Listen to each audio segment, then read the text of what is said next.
इस मुसलमान लड़के ने गुस्ताखे रसूल की बोलती की बंद। चलिए आज इस्लाम की पावर को एक्सपीरियंस करते हैं।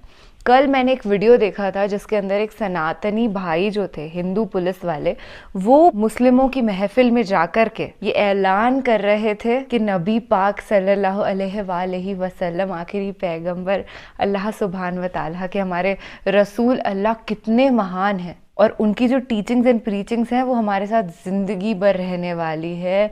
अल्लाह की जो आसमानी किताब है वो हमारे जहनों में उतर जाने वाली है। और आज इन मुसलमान भाई साहब ने एक बहुत बड़ा ऐलान भारत के अंदर कर दिया। हे हाय हेलो नमस्ते जी, सत श्री अकाल, अस्सलाम वालेकुम। मैं निधि शर्मा इंडिया से। और बहुत बार एक इंसान गुस्ताखे नबी पता है कैसे बन जाता है? लैक ऑफ एजुकेशन के चलते। मतलब वो समझता नहीं है कि कुरान शरीफ की वो आयत किस रिस्पेक्ट में लिखी गई है। मैं आपको मेरा किस्सा बताती हूँ। I belong from a Sanatan family, right. तो बचपन में मैंने एक फ्रेंड से सुना कि सुन, इस्लाम के अंदर लिखा हुआ है कि जो काफिर है उसको मार दो, ख़त्म कर दो, मतलब नॉन मुस्लिम्स का दी एंड कर दो। और हम सब नॉन मुस्लिम्स है। सोच मुसलमान हमारे साथ क्या ज्यादती करेंगे। And I was heart broken at that time कि यार ये क्या हो रहा है। मेरी बेस्ट फ्रेंड सबीना है और वो इतनी अच्छी है, उसके अंदर इतने संस्कार, इतने अच्छे गुण हैं जिन्हें चाहती हूँ कि मेरे अंदर भी आ जाए इतना प्यार। तो फिर ऐसा कैसे हो सकता है? पर बड़े होने के बाद वीडियोस के तहत मैंने इन चीज़ों को समझा कि वो किस सेंस में लिखा हुआ है। जब बैटल हो रहा है, जब मुस्लिम नॉन मुस्लिम की लड़ाई हो रही है, तब तो अपनी जान बचाने के लिए इंसान खुद के डिफेंस में सामने वाले को मारेगा ही, नॉन मुस्लिम भी मुस्लिम को मारेगा। नौज़ुबिल्लाह, ऐसा कभी भी ना हो। बट ये जो बैटल्स हिस्ट्री में हुए हैं ना, उनको मद्देनजर रखते हुए ये चीज़ें लिखी गई हैं। खैर, मैं बहुत भावुक हो जाती हूँ जब भी ऐसी बातें बोलती हूँ, तो ऐसी बहुत सारी बातें मुझे आपसे साझा करनी है, पर वो बातचीत होगी वीडियो देखने के बाद। What? That's worst. अस्सलाम वालेकुम, welcome to my show the Noorin show. जिस तरीके से मस्जिद को तोड़ा गया, जिस तरीके से मुसलमानों पे हमला किया गया और शुरू से ही किया जा रहा है, इस्लाम को टारगेट, मुसलमान को टारगेट किया जा रहा है। आए दिन हम खुशबू पांडे और भी बहुत सारे अनभक्तों के भड़काऊ बयान सुना करते हैं। लेकिन कुछ हमारे सनातनी लोग हैं, सनातनी धर्म के लोग हैं जो इनको मुंह तोड़ जवाब देते हैं। मुसलमान तो देते ही देते हैं, लेकिन इनके खुद के धर्म के कुछ अच्छे लोग हैं, कुछ इतने अच्छे लोग हैं कि इनको पलटवार करते हैं इनकी बातों का। आज इस वीडियो में हम एक भाई की वीडियो लेकर आए हैं जिन्होंने उन लोगों को इतना करारा जवाब दिया है। ये वीडियो आप लोग के लिए देखनी बहुत ही ज़्यादा ज़रूरी है। वीडियो को आखिर तक देखिएगा। बहुत ही अच्छी और सच्ची बातें कही हैं इस भाई ने। मैं सैल्यूट करती हूँ ऐसे अपने मुसलमान भाइयों को, और उन सनातनी भाइयों को भी सैल्यूट करती हूँ जो खुल के बोलने का जिगरा रखते हैं। तो चलिए शुरू करते हैं आज की इस वीडियो को। पहला बात कि जिस तरीके से ये रामनवमी के दौरान बंगाल के साथ साथ पूरे हिंदुस्तान में कई राज्यों में, चाहे वो बीजेपी शासित हो या नॉन बीजेपी शासित हो, जिस तरीके से दंगा हुआ, एक रामनवमी का मतलब एक राम को याद करके उन लोग राम का जुलूस निकाल रहा था, शोभा यात्रा, जो भगवान को याद करके जो लोग जुलूस निकाल रहा था, उस यात्रा में इस तरीके से दंगा, चाहे आप बोलिए कि यहाँ से हिंदू ने किया या वहाँ से मुसलमानों ने किया। सबसे पहला बात, दंगा करने वाला ना हिंदू होता है ना मुसलमान होता है। सबसे पहला बात जो ये दंगा हुआ ये बहुत निंदनीय है, ऐसा होना नहीं चाहिए था। दूसरी बात, हमको समझने पड़ेगा ये दंगा हुआ क्यों है। दंगा इसीलिए हुआ क्योंकि मोदी जी ने कहा था कि हम 2 करोड़ नौकरी देंगे। मोदी जी ने कहा था 15 लाख रुपया देंगे। अब 2 करोड़ नौकरी देता तो ये लोग दंगा ही नहीं बनते। ये दंगा करने के बदले घर के अंदर बैठे रहते। 15 लाख रुपया देते तो 15 लाख में कुछ अपना काम कर लेते। मोदी जी ने जब सरकार में आया था, आने से पहले कहा था 2 करोड़ नौकरी देंगे, 15 लाख रुपया देंगे, स्मार्ट सिटी बनाएंगे, एक सर का बदली 10 सर लेके आएंगे। लेकिन मोदी जी ने आने के बाद क्या दिया? मोदी जी ने आने के बाद दिया घर वापसी, लव जिहाद, मॉब लिंचिंग, मंदिर को तोड़ के मस्जिद बनाओ, मस्जिद को तोड़ के मंदिर बनाओ, हिंदू मुस्लिम दंगा, यही सब हुआ। अगर आप ये चीज़ करोगे तो किस तरीके से ये तो दंगा तो होगा। तो प्रधानमंत्री का फेलियर की वजह से आप बता रहे हैं? एकदम प्रधानमंत्री का फेलियर नहीं है तो कहाँ से होगा? आप एक चीज़ बताइए, आप हिंदुस्तान में आप ये बोलकर आए थे कि हम 2 करोड़ नौकरी देंगे, लेकिन आपने क्या दिया? आप आने के बाद लव जिहाद दिए, आप आने के बाद घर वापसी, आप आने के बाद कभी अखलाक का लिंचिंग हो रहा है, कभी पहलू खान का लिंचिंग हो रहा है, कभी रकबर का लिंचिंग हो रहा है। आप आए जब मर्जी देख लो, जहाँ तहाँ लिंचिंग हो रहा है, यही चीज़ हो रहा है। तो लोग दंगा नहीं करेंगे तो क्या करेंगे? वो तो कह रहे हैं कि मुसलमानों ने पत्थर मारा, हमने कुरान जलाया। आप एक चीज दिखाओ, अगर आप मेरा घर में, मेरा सामने से, आप मस्जिद के सामने से जाओगे और मेरा मस्जिद में पत्थर मारोगे, कैसा जुलूस आप निकाल रहे हो कि मस्जिद के सामने पत्थर मार रहे हो? आप तो मस्जिद में पत्थर मारोगे, अब कोई लड़का वहां से मस्जिद के अंदर से रिटेलिएट करेगा तो बोलोगे कि मस्जिद से पत्थर मार रहा है। ऐसा क्यों होता है? जब दुर्गा पूजा निकलता है, जब कुछ दूसरा पर्व होता है, तब तो कभी जिंदगी में आज तक कहीं दंगा नहीं हुआ। गणेश पूजा होता है महाराष्ट्र में, दंगा नहीं हुआ। छठ पूजा होता है बिहार में, दंगा नहीं हुआ। तो भाई ऐसा क्या होता है? तुम लोग रामनवमी ऐसा क्या करते हो कि भाई देख के वहां पे दंगा हो जाता है? तो बोलने का मतलब है कि भाई दंगा मत करो। ये हिंदू मुस्लिम सिख ईसाई मिलजुलने का, रहने का देश है। यहाँ पे दंगा करके किसी का नुकसान नहीं होता। दंगा होता है तो कुछ हिंदू भाई भी मरते, दंगा होता है तो कुछ मुसलमान भाई भी मरते, अरेस्ट दोनों तरफ से होता है। दंगा करके फायदा किसको होता है? फायदा किसी को नहीं हो रहा है। आप एक बात बताइए, जब हिंदुस्तान में जब मिलादुन नबी का जुलूस होता है, कोई एक मंदिर दिखा दीजिए जहां पे मंदिर को ढका जाता है। मंदिर को नहीं ढका जाता, क्योंकि सबको पता है मुसलमान मिलादुन नबी का दिन में जाके मंदिर में जाके पत्थर नहीं मारेगा, मंदिर में जाके कुछ उल्टा सीधा नहीं करेगा, मंदिर के ऊपर जाके ग्रीन कलर का झंडा नहीं लगवाएगा, इसलिए मंदिर नहीं ढका जाता। लेकिन रामनवमी का दिन क्यों मस्जिद के ऊपर तुम ढक देते हो, पूरा कपड़ा से ढक देते हो? तुमने आने के बाद क्या नहीं किया? हमारे माँ बहन होली का दिन, तुम होली त्यौहार मनाओ ना अपना, नकाब पहन के मेरा माँ बहन जा रही, तुम उसके ऊपर होली से पानी मार रहे हो, रंग लगा रहे हो। तुम क्या सोचो ये सब करके मुसलमान डर जाएगा? मुसलमान किसी का बाप से नहीं डरता है। एक जान है, मरना तो है लेकिन झुकेंगे किसी का सामने नहीं। जब मरेंगे तो एक आध को साथ लेके जाएंगे। तुमने बहुत जुल्म किया, तुमने जब आया लिंचिंग किया, तुमने हमारे मस्जिदों में अटैक किया। आज इस नौबत आई कि तुम हमारे हुजूर की शान में गुस्ताखी कर रहे हो, कुरान शरीफ का बेहरमुदी कर रहे हो। मैं मुसलमान कहना चाहता हूँ कि कब जागोगे? हशर के मैदान में जब हुजूर सल्लल्लाहु अलैहि वसल्लम का सामना करोगे, क्या बोलोगे?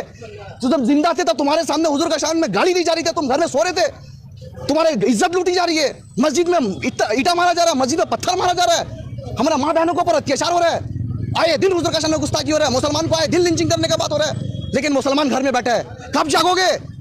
क्या जवाब दोगे अपने हुजूर को कि हुजूर हशर के, जब हिंदुस्तान में जब हमारे नबी के सामने गाली दे रहा था यति नरसिंह आनंद, तब हम घर में सो रहे थे, जब मस्जिद में पत्थर मारा था घर में सो रहे थे। आज कुरान शरीफ जला दिया तुमने, क्या चाहिए और क्या करके मानोगे?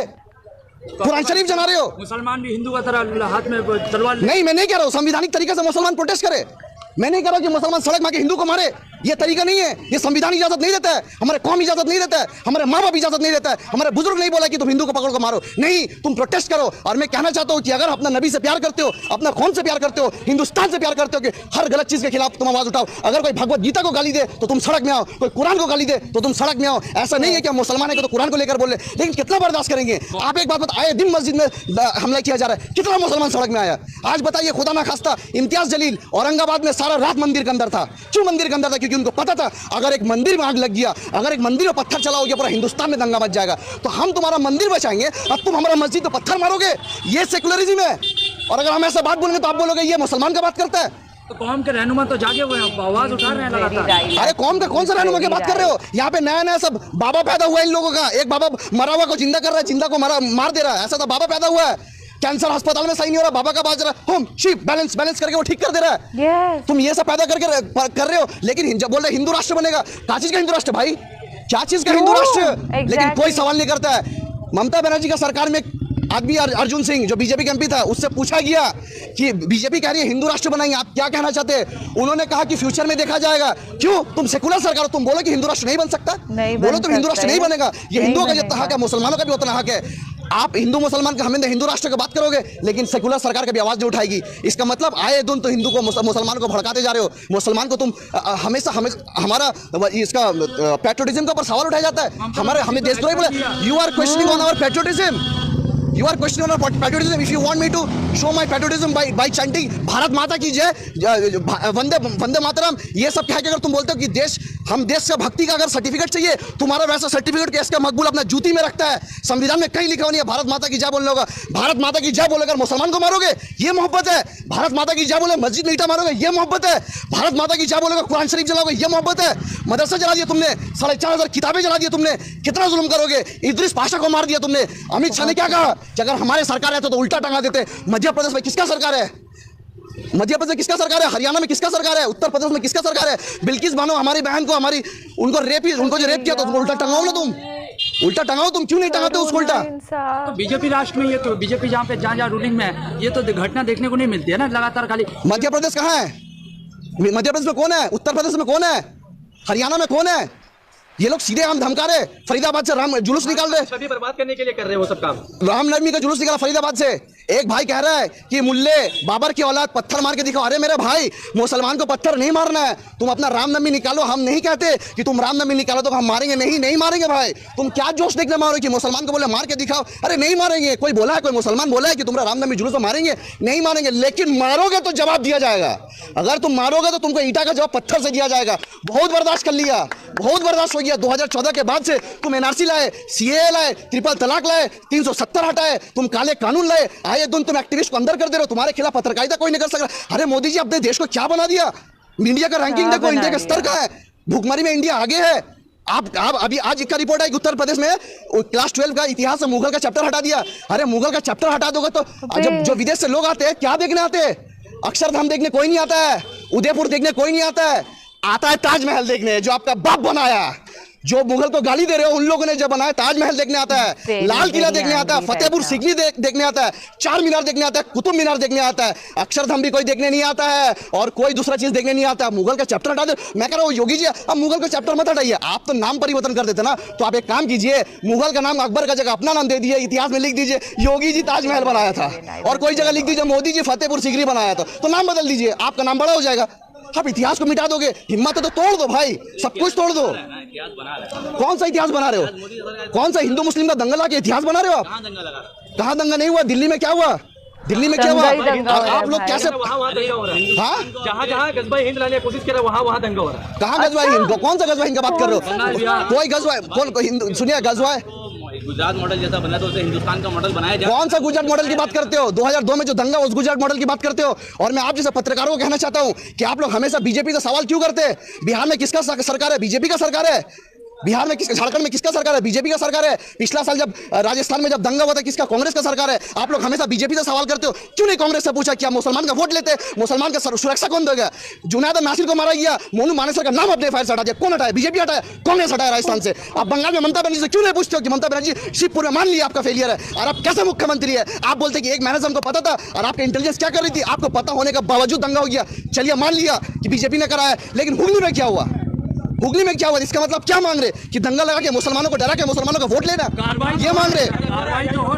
हाँ, मुसलमान अब जाग चुका है। आप दंगा लगा के मुसलमान को डरा के सोचिएगा वोट लीजिएगा। पंचायत वोट है, ये नहीं होने वाला है। मुसलमान अब इससे बेवकूफ नहीं बनेगा। मुसलमान को तुम उसका जो हक है वो दो। भिखारी नहीं है हम। 500 रुपया दोगे तो हम चुप हो जाएंगे। हमें नौकरी दो, हमें रोजगार दो, हमारे मोहल्ले में स्कूल खोलो, हमारे बच्चे पढ़ाई लिखाई करेंगे। ये सब डरा के सेकुलर पार्टी मुसलमान को डरा के मुसलमान का वोट लेती है और बीजेपी मुसलमान को मार के हिंदू का वोट लेती है। ये राजनीति चल रहा है। लेकिन मैं कहना चाहता हूँ कि तुमको जोर राजनीति करना करो, जिससे राजनीति करना करो, लेकिन एक बात सुन लो। लोग कहते हैं कि तुम लोग तो माइनॉरिटी हो, तुम लोग तो इतना सा कम हो। मैं कहना चाहता हूं कि हम माइनॉरिटी है, हम 20 करोड़ है भाई, तुम 100 करोड़ हो ना। लेकिन एक बात याद रख लो, हुजूर का शान में गुस्ताखी करोगे तो ऐसा 100 करोड़ का मकबूल अपना जूती में रखता है। हमने कभी भी हमारे हुजूर का शान में आए दिन गुस्ताखी की जाती है। आज तक कोई मुसलमान भगवान राम को गाली दिया? कोई मुसलमान सीता को गाली दिया? कोई मुसलमान दुर्गा को गाली दिया? नहीं गाली दिया। अरे हम चाहते नहीं रह सकते, हम संविधान को मानते, मुसलमान जो असली सेकुलरिज्म है। लेकिन हम क्या करते? रामनवमी का दिन कोई जुलूस निकलता है, उनको शरबत पिलाते। नहीं मेरा हिंदू भाई जुलूस में जा रहे, बहुत अच्छी बात है। नहीं तो सेकुलरिज्म का ठेका मुसलमान लेकर रखा है। मुसलमान कब जागेगा?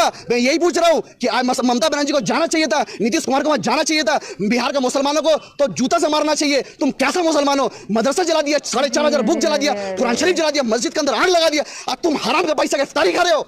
यही दिन यहाँ भी होने वाला है। सारा दिन रोजा रखोगे, नमाज पढ़ोगे, कुरान शरीफ पढ़ोगे, तिलावत करोगे, तुम हराम का पैसा का, इलीगल प्रमोटिंग का, तो यहाँ से चोरी का, टीचर रिक्रूटमेंट का, यहाँ वहाँ चोरी का पैसा का इफ्तार खोलोगे। इतना मुसलमान का हराम खाने का आदत हो गया, इसीलिए यह हाल है। मुसलमान का कोई नहीं है। मुसलमान को अपना सोचना चाहिए कि मेरा साथ मेरा अल्लाह है, तुम्हारे साथ पुलिस है, तुम्हारा पैसा है, तुम्हारे पास पावर है, तुम्हारे पास सब कुछ है, लेकिन मेरा लीडर सावरकर नहीं है, मेरा लीडर नाथुराम गोडसे नहीं है, मेरा लीडर हुजूर सल्लल्लाहु अलैहि वसल्लम है। और अगर मुसलमान डरता है तो सिर्फ अल्लाह से डरता है। तुम सोचोगे मार के मुसलमान को डराओगे, तुम सोचोगे काट के मुसलमान को डराओगे। तो मैं मुसलमानों को कहना चाहता हूँ टीपू सुल्तान का इतिहास पढ़ो। मैं मुसलमान को कहना चाहता हूँ खालिद बिन वलीद का इतिहास पढ़ो। तुम तलवार से हमें डराते हो, हमारा इतिहास पढ़ लो। नुपुर शर्मा का टाइम में एक इंसिडेंट हुआ था तो तुम्हारे बड़े बड़े नेता वीडियो बना के माफी मांग रहे थे। अगर मुसलमान 1 करोड़ सड़क पे प्रोटेस्ट, शांति प्रोटेस्ट करने निकल जाए तो तुम्हारी हवा टाइट हो जाती है। तुम मुसलमान से मुकाबला करोगे, लेकिन हमेशा हम शांति का पैगाम देते, हम शांति बनाए रखते। तो इसका मतलब तुम शांति बोलते बोलते आज तुम बोलोगे मेरा घर में हम क्या खाएंगे, तुम बोलोगे मेरा माँ बहन नकाब पहनेगी नहीं पहनेगी, तुम हमसे देशभक्ति का साबित मांगोगे। हमने देश को क्या नहीं दिया यार? अशफाकुल्ला खां दिया हमने, अब्दुल हमीद दिया हमने, मौलाना अब्दुल कलाम आज़ाद दिया हमने, खान शाहनवाज दिया हमने, जिसने आज़ाद हिंद फौज का कमांडर थे, जो सबसे पहला लाल किला में जाके जो हिंदुस्तान का झंडा लहराते हो, लाल किला में सबसे पहले झंडा कौन लगाया था? हमने, वो मोहतरमा का नाम मुझे याद नहीं आ रहा, जो हिंदुस्तान का झंडा बनाई थी। तुम हमारा सवाल उठाते हो। इस देश को ए आर रहमान दिया जिसने ऑस्कर दिलाया। आज बॉलीवुड को हिंदुस्तान में कोई जानता है तो शाहरुख खान, सलमान खान हमने दिया। डॉक्टर एपीजे अब्दुल कलाम नहीं होता तो आज मिसाइल कंट्री हिंदुस्तान नहीं होता। आप हमसे हमारा देशभक्ति का सवाल पूछते हो। मैं आज भी कहना चाहता हूँ, पूरा हिंदुस्तान घूम लो, हर कब्रिस्तान में जाओ और पूछो तुम्हारा देशभक्ति कब्र के अंदर से आवाज आएगा, मैं हिंदुस्तान। इस वीडियो को या अल्लाह, भाई साहब बेहद इमोशनल हैं अभी, और मामला भी इतना पेचीदा है ना कि भावुक इंसान अंदर से हो ही जाता है कि किस तरीके की स्थिति देश के अंदर उत्पन्न हो गई है, राइट। अगर आप डॉक्टर एपीजे अब्दुल कलाम साहब की विंग्स ऑफ फायर पढ़ेंगे तो आपको पता चलेगा कि पहले हमारा जो देश है वो कितनी हारमनी में रहता था। सब लोग एक दूसरे के साथ मिलजुल करके कोई डिफरेंसेस नहीं थे। आई एम अ सनातनी ब्राह्मण और हमारी फैमिली में कोई भी नॉन वेजिटेरियन नहीं खाता है, तो इसका मतलब ये नहीं है मैं किसी और को रोकूं नॉन वेज खाने से। अरे पर्सनल डिसीजन है भाई, इलीगल नहीं है। तुम कैसी हरकतें कर रहे हो? और आज भी बहुत सी जगहों पे लोग हारमनी में रह रहे हैं। जैसे मेरी बेस्ट फ्रेंड आज भी सबीना खान है और वो ज़िंदगी भर रहेगी, वो मेरी बहन है, वो कभी बदल नहीं सकता क्योंकि हम में कोई डिफरेंस नहीं है, बिल्कुल नहीं है। अब सरकार महज वोट बटोरने के लिए हम में अंतर पैदा करने की कोशिश कर रही है, तो इस चीज़ को हिंदुओं को भी समझना पड़ेगा भाई। ये कट्टरवाद से कुछ नहीं होने वाला कि हिंदू राष्ट्र बनाएंगे। कहाँ से हिंदू राष्ट्र की थॉट भी आ जाता है आपको, जबकि देश के अंदर इतने सारे सिख, ईसाई, मुसलमान, जैन, बौद्ध सब हैं, तो हम हिंदू राष्ट्र कैसे बना सकते हैं? बहुत ही गलत। ये तो वही बात हो गई गजवाए हिंद जैसी। हिंदू राष्ट्र या मुस्लिम या सिख राष्ट्र, जैसे आपने सुना होगा, खालिस्तान की भी मांग कर रहा है Amritpal Singh, if you know. देख करके भी ऐसे रोंगटे खड़े हो जाते हैं कि यार ये लोग क्या दहशतगर्दी मचा रहे हैं, किस तरीके से वॉयलेंट प्रोटेस्ट्स कर रहे हैं, हमारे इंडिया के झंडे को तकलीफ पहुंचा रहे हैं। अभी भाई साहब ने बोला कि कुरान शरीफ को जला दिया गया, उसकी बेहुरमती कर रहे हैं। मैंने वीडियो देख करके चौंक गई हूँ यार। पत्थर मार रहे हैं मस्जिद जैसी पाक जगह पर, शर्म आनी चाहिए। डूब के मर जाना चाहिए ऐसे लोगों को। मरो मत, पर अपनी सोच को मार दो। ये जो गलत तुम्हारी विकृत मानसिकता है इसको खत्म कर दो। इससे देश के टुकड़े टुकड़े होने के अलावा कुछ और नहीं हो सकता। और हम जो सनातनी, हम क्या ये पैगाम देना चाहते हैं कि हमारे देश में मुसलमान सेफ नहीं है, किसी एक कम्युनिटी को हम टारगेट करेंगे और हम रूल करेंगे? क्या हम सब एक साथ इक्वल की तरह नहीं रह सकते हैं? इन चंद टटपुंजों की वजह से सभी की इमेज पे असर आता है। भाई ने बहुत अच्छी बात कही थी स्टार्टिंग में कि ये हिंदू होते नहीं है, मुसलमान है वो ऐसे कर रहा है, वो मुसलमान, वो है ही नहीं। They are all terrorist people, दहशतगर्द लोग हैं। वो यति नरसिम्हानंद का नाम लिया, वो तो एक नंबर का आतंकवादी है, उसे तो पब्लिक के हवाले कर देना चाहिए। जिंदगी में 2 बार उसका वीडियो देखा है और देख के ऐसे मन करता है कि अभी इसको मिल जाए मेरे को कहीं सड़क पे, जूता छाप दूं मुंह पे। दुनिया के 7 अजूबों में से एक महान हमारा जो ताजमहल नाम का one wonder of the world है, उसे देखने के लिए लोग 7 समंदर पार से हमारे हिंदुस्तान में कदम रखते हैं। ये सच्ची बात है, पर इसका मतलब ये बिल्कुल नहीं है कि वृंदावन की पवित्र भूमि को देखने के लिए अंग्रेज ना आते हो। तो ये एक्सट्रीमली इमोशनल हो गए थे तो he said all these things. Otherwise हमारे भारत का इतिहास बेहद रिच है, पूरी दुनिया भर में फेमस ही इसलिए इंडिया कि यहाँ पे इतने सारे रिलीजन्स हैं, इतने धर्मों की स्थापना यहाँ पे हुई है ना। सिख धर्म, सनातन धर्म, जैन धर्म, बौद्ध धर्म, और विश्व का एकमात्र देश ऐसा है हमारा भारत महान, जहाँ पे इतने सारे रिलीजन्स को फॉलो करने वाले लोग रहते हैं। तो बेहतर यही होगा कि देश के अंदर हमेशा सेक्युलरिज्म की ज्योति जो है ना वो जलती रहे और लोग ऐसे कट्टरवाद में ना फंसे। पर खैर एक दिन अकल इन्हें जरूर आएगी, क्योंकि ये टेररिस्ट लोग ऐसे हराम काम करके जिंदा तो नहीं बचने वाले हैं बॉस। बहुत सारे मासूमों की बद्दुआ इनको लगेगी। मैं आपको एक छोटा सा यही पैगाम देना चाहूंगी आखिरी में कि महफूज रहिएगा, कभी इन दंगों में मत फंसिए, क्योंकि ये लोग के कोई दिमाग काम नहीं करते अंधभक्तों के। इनको जो इनके पॉलिटिशियन लीडर्स ने रटा दिया है ना, बस ये उसी सिलेबस को पूरा करने में लगे हुए हैं। अगर प्यार, चैन, शांति, अमन की बातें करोगे ना तो वो उनको टेररिज्म साउंड करेगा, तो इनसे दूर ही रहो। पर हाँ, हम लोग हमेशा साथ रहेंगे, एकजुट होकर के रहेंगे। हिंदू, मुस्लिम, सिख, ईसाई, जैन, बौद्ध की एकता जिंदाबाद। और मजहब नहीं सिखाता दोस्त आपस में बैर रखना, तो हमारे बीच कभी बैर हो भी नहीं सकता। ख्याल रखिएगा अपना और अपने पूरे परिवार का। अगेन ऐसे महफूज रहिएगा। रमज़ान मुबारक। अल्लाह हाफ़िज़।